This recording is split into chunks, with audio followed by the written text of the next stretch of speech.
تو پھر صحابہ کو لگا ہماری زندگی تو کچھ بھی نہیں، 60-70 سال تو کچھ بھی نہیں ہے. تو تب علماء لکھتے ہیں کہ اللہ رب العزت نے کمپنسیشن کے طور پر کہ اس امت کو عمریں کم ملی ہے تو کمپنسیشن یہ دیا کہ شب قدر دے دو ان کو، تاکہ شب قدر پا کر 1 سال پالی 83 سال کا ثواب، ایک موٹا حساب 80 لے لیجیے، لیٹر میں نہ جاتے 80 پکڑ لیجیے، 2 بار پالی 160 سال، 3 بار پالی انسان نے 240 سال، 4 بار پالی 320 سال. اب مجھے بتائیے 10 بار پالی 800 سال، 800 سال کی زندگی کیا ملنے والی ہے کیا ہم کو؟ نہیں. اور 20 راتیں پالی 1600 سال. یہ تو ہم ایک دم رفلی کر رہے ہیں، یہ تو 83 سال 4 مہینے کو کریں گے تو وہ تو زیادہ ہو جائیں گے. اور اسی طرح 30 راتیں پالی تو 2400 سال. مطلب آپ صرف ثواب کو سوچئے، اتنی کم عمر میں بھی ہم اپنی عمر کو کم پاتے ہوئے بھی عبادت کو ملٹیپل ٹائمز کر سکتے ہیں، اور ہر سال شب قدر کو پا کر اپنی عمر تو کم ہوں گی لیکن اس سے کئی درجے زیادہ اجر و ثواب اللہ تعالیٰ سے اس رات میں پا سکتے ہیں. لیکن یہ بھی بڑی افسوس کی بات ہے شب قدر ہمارے سماج میں کیسی منائی جاتی ہے. میں سمجھتا ہوں بہت زیادہ تفصیل میں جانے کی ضرورت نہیں ہے. شب قدر کا جو طریقہ اور نظم ہم نے بنا لیا ہے ہمارے سماج میں وہ یہ ہے کہ شب قدر عموماً جنرلی بازاروں میں گھومنے پھرنے میں، مالز میں جانے میں، اسی طرح جو ہے گھر سے باہر سیر و تفریح کے اندر ضائع کی جاتی ہے. جبکہ رات مغرب سے شروع ہوتی ہے، ٹھیک ہے، ہم لوگ سمجھتے ہیں رات 12 بجے سے چالو ہوتی ہے، یہ انگلش کیلنڈر فالو کرتے ہیں نا، گریگورین تو رات میں 12 بجے شروع ہوتی ہے، لہٰذا ہم سمجھ رہے ہیں کہ رات سے 12. ارے بھائی مغرب سے شروع ہو رہی، تو آپ کے افطار کرنے سے لے کر مغرب کی نماز، عشاء کی نماز، وہ رات کی تراویح اور اس کے بعد کی پوری رات فجر تک، یہ ساری چیزیں شب قدر کے اندر آ رہی ہیں. تو اس رات کو ہم کو صحیح یوٹیلائز کرنا ہے. یاد رکھیے، ایک تو اس کو تلاش کرنا ہے، ہم تلاش نہیں کرتے اور ایک دن منا لیتے ہیں سیلف ڈیفائنڈ ایک دن. اور اس کے بھی منانے کا طریقہ یہ کہ رات میں پہلے تو تیاریاں ہوتی ہیں، یہ آج شب قدر ہے. کچھ نوجوان ہمارے کھیل کود کی پریکٹس کی تیاری کر لیتے، بیڈمنٹن ہے، شٹل کاک ہے اور فٹ بال ہے، کھیلیں گے تاکہ رات میں لوگوں کو تکلیف بھی دیں گے، خود تو عبادت نہیں کریں گے، دوسروں کو بھی نہیں کرنے دیں گے. کچھ کا یہ حال ہے کہ آج رات ہے تو گھومنے نکلیں گے، مغرب کے بعد کھانا اس ہوٹل میں ہوگا، کباب اس ہوٹل میں کھائیں گے، حلیم یہاں کھائیں گے، حریص وہاں کھائیں گے، روٹ اور بسکٹ وہاں اچھے ملتے ہیں، یہاں تندوری اچھی ملتی ہے. مطلب مغرب کے بعد نماز کے بعد کھانے پینے کے سیشن شروع ہوتے ہیں اور عشاء تک جا کے تھوڑے بہت ختم ہوتے ہیں. پھر عشاء کی نماز تراویح پڑھ لی عشاء کے بعد، تراویح کا پھر بھوک ہماری بڑھ جاتی ہے، پھر لگے گھومنے پھرنے، 12-1 بجے تک کھانا پینا کیا اور گھر پر واپس آئے یا پھر تھوڑا مسجد میں پہنچ گئے، کچھ 2-4 رکعت نماز ہو گئی تو ہو گئی، کچھ تھوڑی بہت بات چیت ہو گئی، پھر دوستوں کے ساتھ مٹر گشتی ہو گئی، اور اس کے بعد پھر سحر کے لیے ہوٹلوں میں چونکہ رش ہوتا ہے، نمبر لگانے میں 2-3 گھنٹے ضائع ہوتے ہیں کہ بھائی آج شب قدر تھی، شہر تو باہر ہوٹل میں ہونا ضروری ہے، لہٰذا نمبر لگا کے کھڑے رہو، 2-3 گھنٹے وہاں لگائے، سحر کر کے گھر آئے، فجر کی نماز پڑھی اور سو گئے، اور یہ سوچے ماشاءاللہ اب شب قدر کا ثواب کو پورا مل گیا. تو منانے کا بھی انداز کتنا گھٹیا، کتنا بھونڈا، کتنا بیکار ہے. آپ سوچیے یہ ایک طرح سے بونس تھا جو ہماری لائف میں دیا گیا کہ اپنی کم عمر کو بھی مسلمانوں بونس لو، آخری امت ہونے کے بعد بھی تم یہ افسوس نہ کھاؤ کہ تمہاری عمریں کم ہے، بونس لے لو. 80 سال کا ثواب 33 سال ایک رات میں لیتے جاؤ. ہمیں کتنا محتاط ہو کے، کتنا پریکاشنری ہم نے اس رات کو منانا چاہیے تھا، بلکہ ہم نے تو صحت ہر چیز کا خیال رکھنا تھا کہ یہ رات مجھ سے نہ چھوٹے، کسی بھی حال میں نہ چھوٹے، اور اس کو پا کر اپنی لائف کو میں چینج کر لوں، رب کو راضی کر لوں، 80 سال کی عبادت کا فائدہ اٹھا لوں، اپنی مغفرت کا سامان جمع کر لوں، تلاوت قرآن کر لوں، ذکر و اذکار کر لوں، اور اس رات کے اندر جو ہے نمازیں کر لوں، مطلب قیام اللیل، تراویح، تہجد، جو بھی بولیا نمازیں پڑھ لوں، رب کو راضی کروں. یہ سب تو درکنار، اور یہ ہو رہا ہے. عورتوں کا حال بھی کچھ اسی طرح ہے. گھروں کا عورتوں کا حال یہ ہے کہ ٹی وی کے سامنے بیٹھے ہیں، اللہ رحم کرے، مرد بھی دیکھتے ہیں لیکن عورتیں زیادہ دیکھ رہی ہیں. اب شب قدر ہے تو کچھ اسلامی پروگرام اور ڈرامے دیکھنا بھی تو ضروری ہے آج رات. اس کے بعد پھر کھانے پینے کی تیاری، سحر میں کیا کھائیں گے اس کی تیاری. کچھ لوگ تو شب قدر کو اس لیے جاگتے ہیں کہ وہ عید کی، شرخرمے کی اور میٹھے جو پکوان بنتے ہیں اس کی تیاریاں کر رہے ہیں، بادام بھگا رہے ہیں، کاجو کاٹ رہے ہیں، کیوں شب قدر ہے نا، تو شب قدر میں شاید شرخرمے کا سامان بنے گا تو اس کا ثواب بھی 80 سال کی شرخرمے کا ملے گا. ایسا سوچ کے شاید میٹھے کی تیاریاں ہو رہی ہے، سیویاں ڈالی جا رہی ہے، میٹھے بن رہے ہیں، اس کی پریپریشن ہو رہی ہے. کچھ عورتیں سوچتی کہ چلو شب قدر دی گئی تو فائدہ اٹھا لے، کپڑوں میں برکت ہو جائیں گی شاید، تو مالز میں گھوم رہے ہیں، کپڑے خریدنے کے لیے جا رہے ہیں. ہاں، اور کہیں کے راتوں کو، مطلب شب قدر 27 کو ایک تو منائی جاتی ہے عام طور سے، پھر 27، 28، 29. یہ بات میں آپ سے پوچھنے والا ہوں انشاءاللہ. شب قدر کیا 27 رات کو ہے؟ عام طور پہ دیکھا گیا لوگ 27 تاریخ کو ہی شب قدر مناتے، 27 کو ہی شب قدر. تو یہ بھی دیکھیے کہ میں جو بتا رہا تھا، یہ بھی ایک بہت بڑی غلط فہمی ہے کہ ہم 27 کو طے کرتے ہیں اور 27، 28، 29 بازاروں میں گھومنے میں لگاتے ہیں. اب سوال یہ کیا یہ 27 ہی شب قدر ہے؟ کیا اس کو وہ کرنا ہے؟ تو یاد رکھ لیجیے، میری بات کو غور سے سنیے، 27 ہی شب قدر نہیں ہے، 27 بھی شب قدر ہو سکتی ہے. مطلب یہ ہوا کہ 27 بھی کچھ اور راتیں بھی ہیں جو شب قدر ہو سکتی ہے، 27 بھی ہو سکتی ہے، لیکن 27 ہی نہیں ہے. یاد رکھیں، ہمارے پاس بر صغیر میں، انڈیا میں، پاکستان وغیرہ میں یہ طے کر لیا ہم نے کہ 27 ہی شب قدر ہے. جبکہ 27 بھی شب قدر ہو سکتی ہے. تو شب قدر کون سی رات ہے پھر؟ تو آئیے نبی اکرم صلی اللہ علیہ وسلم کو شب قدر کی تاریخ بتائی گئی. سورہ قدر کی تفسیر ابن کثیر میں آپ دیکھ لیجیے. نبی اکرم صلی اللہ علیہ وسلم اس تاریخ کو ڈکلیئر کرنے باہر نکلے مسجد سے باہر نکلے. دو لوگوں میں فائٹنگ چل رہی تھی, جھگڑا چل رہا. جب ان کی فائٹنگ ختم ہوئی, چھڑایا گیا, آپ صلی اللہ علیہ وسلم نے فرمایا مجھے شب قدر کی تاریخ بتا دی گئی تھی, لیکن اس جھگڑے کی وجہ سے وہ تاریخ مجھ سے بھلا دی گئی, اب اس کو تم تلاش کرو. ٹھیک ہے. پھر صحابہ نے آپ صلی اللہ علیہ وسلم نے بیان کو تلاش کرو. صحابہ نے کہا کیا پوری سال میں کیسے تلاش کرے, کون سی تاریخ؟ پھر کہا اسے رمضان میں تلاش کرو. پھر کہا رمضان کے آخری عشرے میں تلاش کرو. اور پھر کہا رمضان کے آخری عشرے کی طاق راتوں میں, آڈ نائٹس میں تلاش کرو. تو شب قدر جس میں قرآن نازل ہوا تھا, یہ کون سی رات ہے اب ہم کو ڈھونڈنا ہے. وہ 21 کی رات بھی ہو سکتی ہے, وہ 23 کی رات بھی ہو سکتی ہے, وہ 25 کی رات بھی ہو سکتی ہے, وہ 27 کی رات بھی ہو سکتی ہے, اور وہ 29 کی رات بھی ہو سکتی ہے. 5 راتوں میں سے کوئی ایک رات ہے شب قدر. تو شب قدر کو صرف 27 کو منانا ایک بہت بڑی غلط فہمی اور ایک بہت بڑے ثواب کو ضائع کرنے کا ذریعہ بن جائیں گے, یاد رکھیے. تو یہ 5 راتوں میں سے کوئی ایک رات ہو سکتی ہے, یاد رکھیے, یہ بات واضح ہے. لیکن ہم نے ایک تو پہلے تو طے کر لیا کہ 27 ہی ہے. اس کے بعد اس کو 27 کو کیسے جاگ کر مناتے ہیں, میں نے آپ کو طریقہ بھی بتا دیا اس سے پہلے.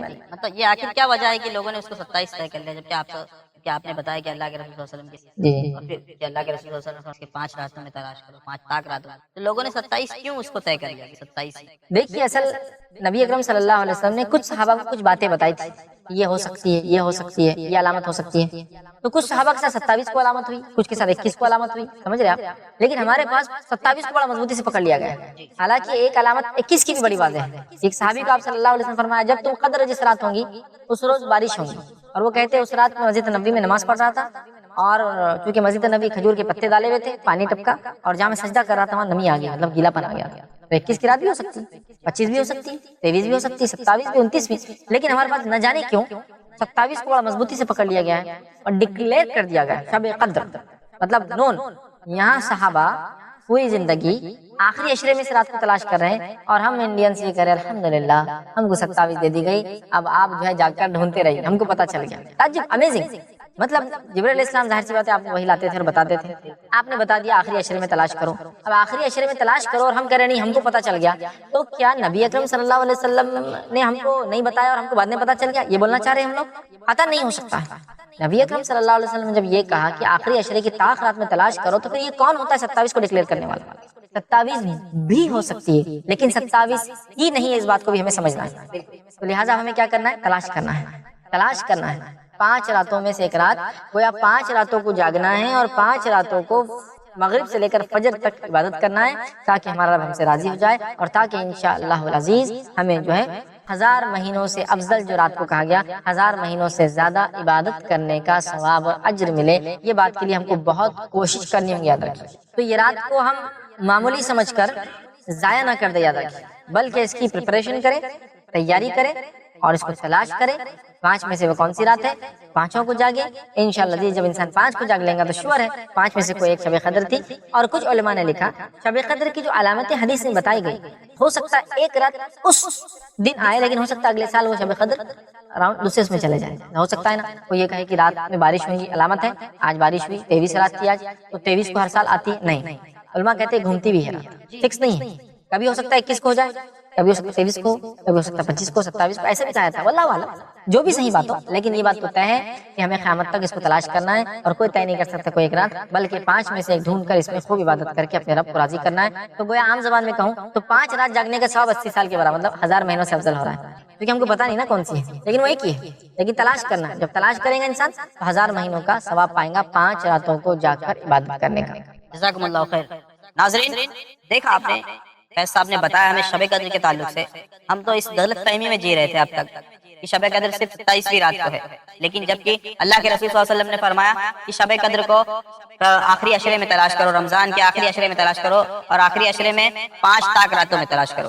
اور ایک اور بہت ہی اہم بات بتائی فیض صاحب نے کہ شب قدر کی رات کب کسی سال 21 کو آ سکتی ہے، کسی سال 23 کو آ سکتی ہے، کسی سال 25 کو بھی آ سکتی ہے، کسی کو 27 کو آ سکتی ہے، کسی سال 29 کو آ سکتی ہے، اور یہ رات گھومتی رہتی ہے، یعنی خالی 21 کو نہیں ہو سکتی، خالی 23 کو نہیں ہو سکتی، خالی 25 کو نہیں ہو سکتی، خالی 29 کو نہیں ہو سکتی، یہ رات گھومتی رہتی ہے، یعنی ہمیں پانچوں راتوں کو جاگ کر اس میں تلاش کرنا ہے، اور پھر انشاءاللہ اللہ تعالیٰ ہماری اس عبادت کو قبول کرے گا۔ ناظرین، جیسا کہ آج ہمارے معاشرے میں شب قدر منائی جاتی ہے، یہ اس کا بالکل بھی صحیح طریقہ نہیں ہے۔ شب قدر کا مطلب ہے کہ آپ اس رات میں اللہ تعالیٰ کی پرتہ دل سے عبادت کریں، اور شب قدر کی رات سٹارٹ ہوتی ہے آپ کی افطار سے آپ کی سحری تک۔ آئیے ناظرین، کچھ اور باتیں شب قدر کے تعلق سے فیض صاحب سے جانتے ہیں۔ فیض صاحب، ہمارے معاشرے میں دیکھا گیا ہے کہ شب قدر کا لوگوں کا منانے کا جو طریقہ ہے، شب قدر کی رات میں جھنڈے وغیرہ بھی لوگ لگاتے ہیں، رات میں لائٹنگ وغیرہ، اور میں نے تو کئی جگہ دیکھا ہے کہ نعوذ باللہ کی گانے وغیرہ قوالیاں بھی لگائی۔ تو یہ ساری چیزیں کیا اس کے بدلے میں، یا تو مجھے تو لگتا ہے کہ یہ ساری چیزوں کرنے سے تو لوگ گناہ میں ملوث ہو جا رہے ہیں، الٹا جاگنے کے بجائے ثواب پانے کے بجائے۔ دیکھیے، ہمارے پاس جو ہم دیکھتے ہیں شب قدر کو مختلف طریقوں سے ضائع کیا جاتا ہے۔ اس میں سے ایک طریقہ یہ بھی ہے کہ بولتے ہیں کہ تنزل الملائکۃ والروح، اترتے سے رات جو ہے جبرائیل علیہ السلام اور فرشتے، تو وہ کہتے ہیں چونکہ فرشتے جبرائیل علیہ السلام آتے ہیں تو ہم گھروں پہ جھنڈے لگائیں گے تاکہ انہیں پتہ چل جائے کہ مسلمان کا گھر ہے۔ اب یہ بات کہاں سے نکالی؟ اللہ رحم کرے، کیا فرشتوں کو یہ جھنڈے ونڈے بتانے کی تھوڑی ضرورت ہے؟ فرشتوں کو اللہ تعالیٰ علم دیتا ہے کہ کیا ہے کون مومن بندے ہے کون نہیں، یاد رکھیے جی، ٹھیک ہے۔ ان کو تو کچھ ایسی بھی صلاحیت اللہ نے دے رکھی ہے کہ مومن بندہ جب نیکی کرتا ہے تو اللہ انفارم دے کر دیتا ہے ان کو، اور وہ نیکی کو لکھ لیتے ہیں، خالی دل میں سوچتا ہے تو یہ بھی صلاحیت دے رکھی ہے اللہ نے۔ تو لہٰذا شب قدر کو ضائع کرنے کا طریقہ جھنڈے لگانا، رونقیں کرنا، مسجدوں کو سجانا، مسجدوں میں پھول لگانا، مسجدوں کو لائٹنگ لگانا، مسجدوں کو رنگ روغن کرنا، راستوں پہ لوگوں کو کھانا کھلانا روک روک کر، ٹھیک ہے، اپنی عبادت کرنا ہے بھائی، یہ روک روک کر کھانا کھلا رہے ہیں آپ، ٹھیک ہے۔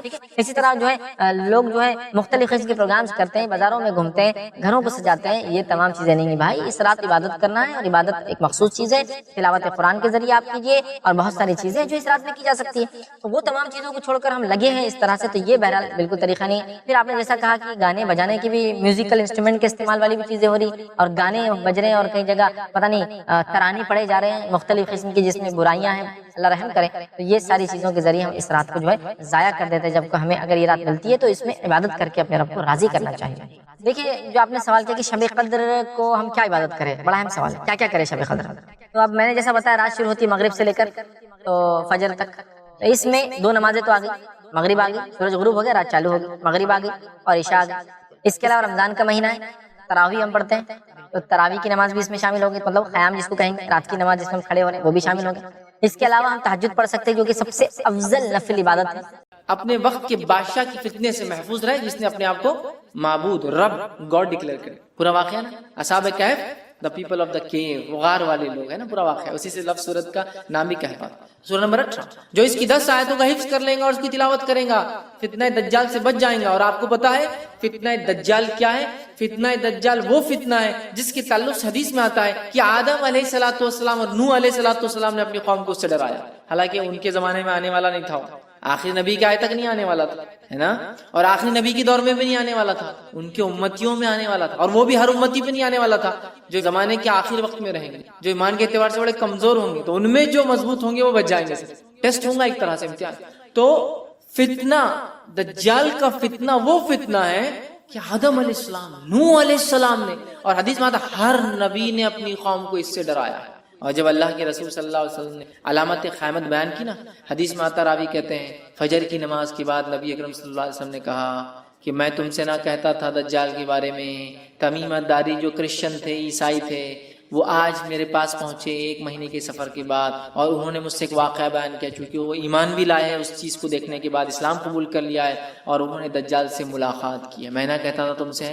اور اس کے بعد نبی اکرم صلی اللہ علیہ وسلم سناتے گئے، راوی کہتے ہیں ظہر کا وقت آ گیا، ہم نے ظہر کی نماز پڑھی، پھر علامت قیامت اب بتاتے گئے، عصر کا وقت آ گیا، ہم نے عصر کی نماز پڑھی، پھر علامت قیامت بتاتے گئے، اور صحابہ کہتے ہیں جب پوری علامتیں آپ نے ہم کو دن بھر میں بتا دی تو ہم اتنے خوف زدہ ہو گئے کہ کسی جھاڑی کے پاس سے جاتے ڈر لگنا شروع ہو، کسی جھاڑ کے پاس سے ڈر لگتا تھا کہ دجال نکل کے آنا جائے، اتنا ڈرا، دجال اتنی خطرناک، اور اس سے سیفٹی کے لیے صرف 10 آیتیں یاد کرنا ہے، 10 جملے، 10 سینٹنسز یاد کر لو، محفوظ۔ اب آپ بولیں گے 10 جملوں سے کیسا محفوظ ہو سکتا ہے انسان؟ ہو سکتا 10 جملے کے معنی اور مفاہیم۔ ابھی تو میں کہہ رہا ہوں قیامت تک قرآن اپنے عجیب و غریب معجزے دکھاتا رہے گا. قرآن دیکھیے ہر نبی کو اللہ نے قوم کے پاس بھیجا، قوم ایمان بغیر معجزے کے نہیں لائی، میراکل کے. تو اللہ تعالیٰ نے اب چونکہ نبی نہیں بھیجیں گا تو ایک ایسا معجزہ میراکل قرآن بھیج دیا جو ہر دور میں اپنے آپ کو معجزہ ثابت کر کے رہے گا، ہر ایج میں ثابت کرے گا. نبی اکرم صلی اللہ علیہ وسلم کے زمانے میں عربی اور لغت کا ایج تھا، شاعری کا ایج تھا، قرآن نے ثابت کیا. اس کے بعد کے زمانوں میں فلسفوں کو لوگوں نے آگے کیا، قرآن نے ثابت کیا. آج سائنس اور ٹیکنالوجی قرآن ثابت کرتا ہے، کل کوئی اور دور ہوگا قرآن وہاں بھی اپنے آپ کو. اس کی 10 آیتیں سورۃ الکہف کی صحیح مسلم کی روایت ہے. ابو درداء رضی اللہ عنہ فرماتے ہیں، کہتے ہیں رسول اکرم صلی اللہ علیہ وسلم فرمایا جس نے سورہ کہف کی پہلی 10 آیتیں یاد کر لی وہ فتنہ دجال سے محفوظ کر لیا گیا. یاد کرو، سمجھو اس کو، اس کے معنی مفہوم پہ غور کرو، فتنہ دجال سے انشاءاللہ ہم بچ جائیں گے. ٹھیک ہے. اسی طرح جو ہے سورہ کہف کی آخری 10 آیت تلاوت کرنے والا فتنہ دجال سے محفوظ رہے گا. پہلی 10 آیتیں یاد کرنے والا، آخری 10 آیتیں تلاوت کرنے والا محفوظ رہے گا. یاد بھی کر لے، یاد کرنا ہے تو مسئلہ نہیں. اور کچھ علماء لکھتے ہیں ہو سکتا ہے دونوں سے فائدہ، واللہ عالم. چونکہ طبرانی کی روایت میں الفاظ اس طرح سے، ابو سعید خدری رضی اللہ عنہ راوی کہتے ہیں رسول اللہ صلی اللہ علیہ وسلم فرمایا جس نے سورۃ الکہف کو اس طرح پڑھی جس طرح نازل ہوئی تو وہ اس کے لیے قیامت کے روز نور ہوں گی. مکہ سے لے کر جس جگہ وہ رہتا وہاں تک کے لیے نور، انڈیا سے وہاں پڑھے تو وہاں تک اتنا بڑا نور رہے گا. جس جگہ سے مکہ تک اتنا بڑا نور اس کے لیے ثابت ہوگا. اور جس نے سورہ کہف کی آخری 10 آیتیں پڑھی فتنہ دجال سے اس سے کوئی نقصان نہیں پہنچے گا. تو 10 آیتیں یاد کر لی تو بھی بچ گیا، آخری 10 آیتیں پڑھ لی تو بھی بچ گیا. ٹھیک ہے. اور میں بھی ہو سکتا دونوں بھی اس کا معنی ہو کہ پہلی بھی پڑھ لے 10 بعد کی بھی پڑھ لے، انشاءاللہ انسان محفوظ. اسی طرح جمعہ کی روز سورہ کہف کی تلاوت کرنے والے کے لیے 2 جمعوں کے درمیان ایک روشن نور ہوتا ہے. 2 جمعے کے درمیان روشن نور ہوتا ہے. یہ حاکم اور بیہقی کی روایت ہے. اسی طرح جو ہے سورہ کہف کے بعد سورہ فتح، سورہ فتح یہ قرآن کی 48 نمبر کی سورت 48. ٹھیک ہے. سورہ فتح کے تعلق سے جو ہے آپ صلی اللہ علیہ وسلم فرمایا اور کہا کہ دنیا وما فیہا کی ہر نعمت سے زیادہ یہ سورت مجھے محبوب، دنیا اور اس میں جو کچھ ہے اس سے زیادہ مجھے یہ سورت محبوب ہے، پسندیدہ ہے، میں اس کو چاہتا ہوں. کیوں؟ بخاری کی روایت ہے، ہم جانتے ہیں سورہ فتح نازل ہوئی تھی اس کی ابتدا جب حدیبیہ 6 ہجری کا واقعہ ہے. عمرے کے لیے صحابہ اور اللہ کے رسول صلی اللہ علیہ وسلم گئے، مشرکین نے آنے نہیں دیا. ایک ٹریٹی سائن ہوئی، ایک پیکٹ سائن ہوا، صلح سائن ہوئی، دستخط ہوئی جس کو صلح حدیبیہ کہتے ہیں. اور صحابہ پریشان تھے، دل میں تھوڑے سے ملال کر رہے تھے کہ ہم جنگ لڑتے ہیں ان سے، ہم کو آنے نہیں دیتے. اللہ کے رسول صلی اللہ علیہ وسلم لیکن امن کو پسند کیا جنگ کے مقابلے میں. تو اللہ رب العزت نے جب یہ ہو گیا تو اللہ نے فرمایا انا فتحنا لک فتحا مبینا، اے نبی ہم نے آپ کو کامیابی دی کھلی کا. صحابہ وہ خوش ہو گئے کہ ہم کو تو دنیاوی لگ رہا تھا، ہم تو معاہدہ کر کے پیچھے رہ گئے. قرآن کہہ رہا ہے فتح مبین ہے. تو آپ سے فرما رہے اس سے زیادہ مجھے کوئی صورت پسند نہیں. اس کے تعلق سے ایک طویل لمبا واقعہ ہے. عمر ابن خطاب رضی اللہ عنہ نے اللہ کے رسول صلی اللہ علیہ وسلم ایک مسئلہ پوچھا. بخاری کی روایت. یہ مسئلہ کب پوچھا؟ جب آپ نبی اکرم صلی اللہ علیہ وسلم تھوڑی سی پہلے بحث کر چکے تھے. واقعہ معلوم ہے نا؟ حضرت عمر رضی اللہ عنہ آئے، اللہ کے رسول صلی اللہ علیہ وسلم کہا کہ اللہ کے رسول صلی اللہ علیہ وسلم کے ہم حق پر نہیں ہیں. آپ نے کہا تو ہم لڑتے کیوں نہیں، کیوں صلح ہو رہی ہے؟ آپ سے خاموش. پھر گئے ابوبکر صدیق رضی اللہ عنہ کے پاس، کا مسئلہ کیا ہے؟ ہم حق پر نہیں ہے تو کہا ہے، پھر لڑتے کیوں نہیں؟ ابوبکر صدیق خاموش رہے کہ اللہ کے رسول خاموشی اختیار کی نا، مل گیا نا جواب.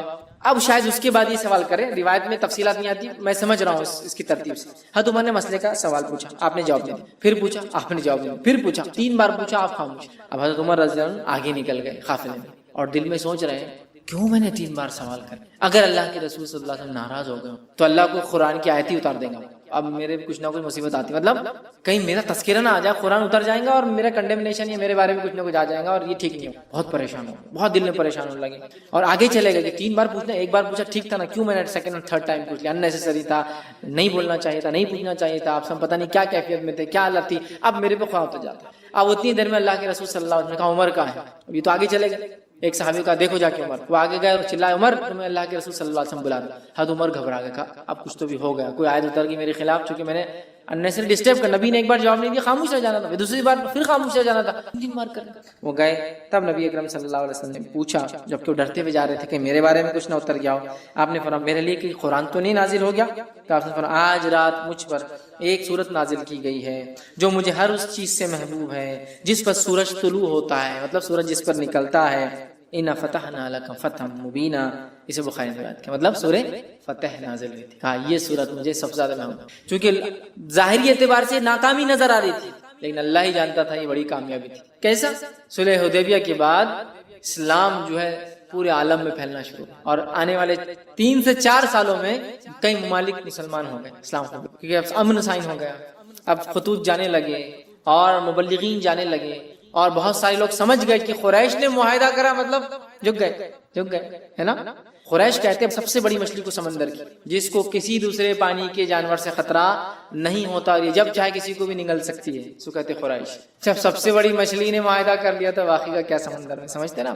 قریش کا معاہدہ آٹومیٹک سگنل تھا کہ اب محمد صلی اللہ علیہ وسلم ان کے ساتھی کوئی معمولی لوگ نہیں رہے. ایک زمانے میں جن کو مسئلہ اور کچلا اور قتل کیا گیا، اب یہ وہ لوگ ہیں جن کی عزت اور اکرام کرنا ہماری مجبوری. حدیبیہ سائن یونیٹڈ بہرحال تو آپ نے کہا مجھے پسند ہے. اسی طرح سورہ ملک سورہ نمبر 67 سورہ ملک کی بھی یاد رکھیے بڑی جو ہے فضیلت جو ہے آتی ہے، اور اس کے فضائل میں یاد رکھیے آتا ہے جو نبی اکرم صلی اللہ علیہ وسلم کے تعلق سے آتا ہے کہ آپ نے فرمایا، جامع ترمذی کی روایت، حدیث کے الفاظ جابر رضی اللہ عنہ فرماتے اور کہتے ہیں کہ اللہ کے رسول صلی اللہ علیہ وسلم اس وقت تک نہ سوتے جب تک سورہ علم تنزیل مطلب سورہ سجدہ کو علم تنزیل بھی بولتے ہیں، اس کی ابتدا جو ہے ٹھیک، علم تنزیل سورہ سجدہ سورہ نمبر 32 اور تبارک الذی بیدہ الملک سورہ نمبر 66 سورہ ملک سورہ تبارک الذی نہ پڑھتے جب تک نہ سوتے. سورہ سجدہ سورہ نمبر 32 اور سورہ ملک سورہ نمبر 67. اب کوئی آدمی سوچ سکتا سورہ بنی اسرائیل اور سورہ زمر ایک جگہ آ رہا ہے، بہت بڑی صورتیں ہیں 17 اور 39، کہیں آ رہا ہے سورہ ملک اور سورہ سجدہ 32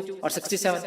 تو ہو سکتا ہے نبی اکرم صلی اللہ علیہ وسلم کچھ صورتیں معمول پڑھتے ہوں گے اور کچھ صورتیں کبھی پڑھتے اور کبھی نہیں پڑھتے ہوں گے. جس نے جب جو دیکھا اس نے وہ عمل کو روایت کر دیا. سمجھ رہے بات؟ کچھ صورتیں آپ معمول پڑھتے ہوں گے، کنٹینیوسلی پڑھتے ہوں گے، اور کچھ صورتیں آپ کبھی پڑھتے ہوں گے اور کبھی نہیں. مطلب ایک سیٹ آف صورتیں آج، ایک سیٹ آف صورتیں کل.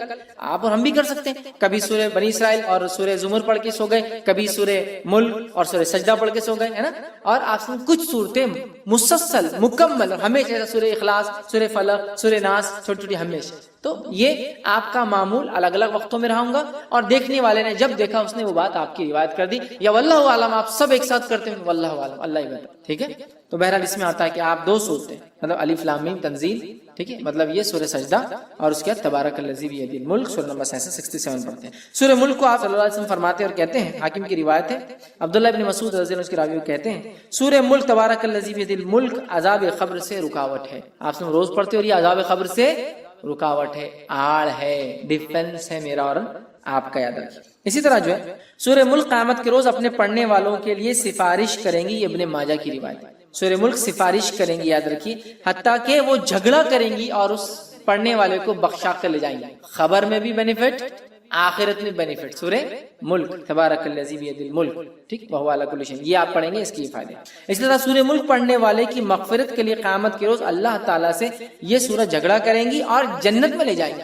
عذاب قبر سے محفوظ رکھیں گی، آخرت میں اللہ تعالیٰ سے جو مجادلہ کریں گی، جھگڑا کریں گی، اور جنت میں بھی لے جائیں گے اپنے پڑھنے والے کو. ٹھیک، یہ جو ہے طبرانی کی روایت میں کہ جنت میں لے جائیں گے. ٹھیک، بہت ہی جو ہے اہم صورت ہے. اس کے تعلق سے ایک بات جو آتی ہے، ابن کثیر رحمہ اللہ نے اپنی تفسیر میں سورہ ملک کی اس کو روایت کیا. وہ روایت اس طرح سے، سورہ ملک خود پڑھنی چاہیے اپنے بیوی بچوں کو، حتیٰ کہ اپنے پڑوسیوں کو بھی اس کے پڑھنے کی تلقین کرنا چاہیے. اور صحابہ ایسا کرتے تھے، خود پڑھتے تھے، اپنے بیوی بچوں کو بولتے تھے، اور اڑوس پڑوس میں بولتے تھے سورہ ملک پڑھا کرو بھائی، سورہ ملک پڑھا کرو. سمجھ رہے ہیں؟ ہمیں بھی کرنا چاہیے. اسی طرح آگے بڑھتے ہیں، سورہ نمبر 76 سورہ جو ہے دہر یا سورہ انسان 76 سورہ دہر، اس کی انشاءاللہ دیکھتے فضائل.